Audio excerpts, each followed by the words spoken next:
So we got back over to Canada after seeing our nearest and dearest and securing our 10-year visas, and off we went to Vancouver Island. And it was within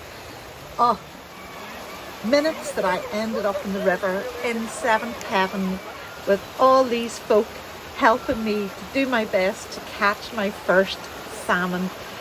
It was so much fun.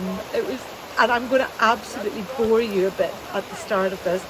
It's only about a minute, but I'm going to bore the pants off you with my fishing exploits because it was unbelievable. And the main thing that I will always remember about Vancouver Island is that we basically ate salmon the entire time that we were there. Huge, big chum salmon. And I could hardly even carry them on the way back through the river that night. We were on the river and it was really brilliant fun, and oh my god, there was just a row of people fishing, and there was this lovely Ukrainian guy who kept catching chum even though I was trying to catch something, anything. Chum is salmon, yeah? Yeah, it's one of the 5 big salmons. Here they predominantly smoke it, although it's yum. We had some last night for dinner and it was yummy. But look at the size of these boys. This is with the tail, like I took the tail off last night and the head off. And look, they're still absolutely ginormous.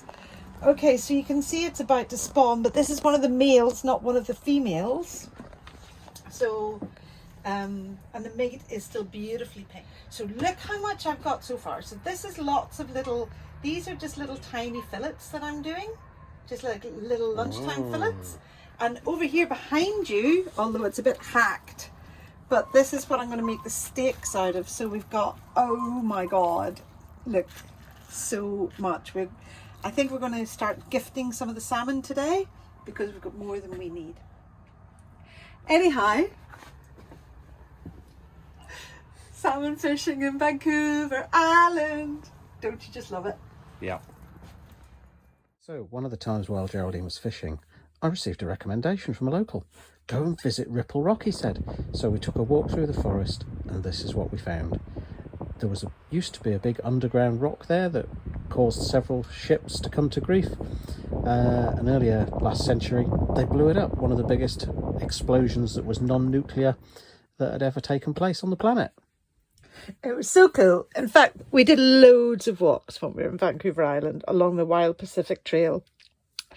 There's loads of really, really ancient cedar forests. This one is at Cathedral Grove, and it just went on and on and on. One thing we became very aware of was the fact that we were in a tsunami zone. It didn't seem to worry the locals very much. They soon got very used to the fact that they had the constant threat of a tsunami. Yeah, so the whole stretch around Ucluelet and Tofino was tsunami, and I was almost jumping on one of these seaplanes to get away. We'd had problems also parking up, so we were getting a wee bit worried about all of this. What did we do? We went to the brewery, and there we met Andy, and we learnt how beer is canned, and were invited to stay on his drive the next night. But the night before that, we stayed in a campsite because we'd been moved on the previous morning. And this is the view of Mackenzie Beach that was at the back end of the campsite that we were staying. It was stunning. It was just the most beautiful. And then when we moved on from there, we took one of Andy's recommendations and we went, funnily enough, to see some more fish. And this was a salmon leap that we went to.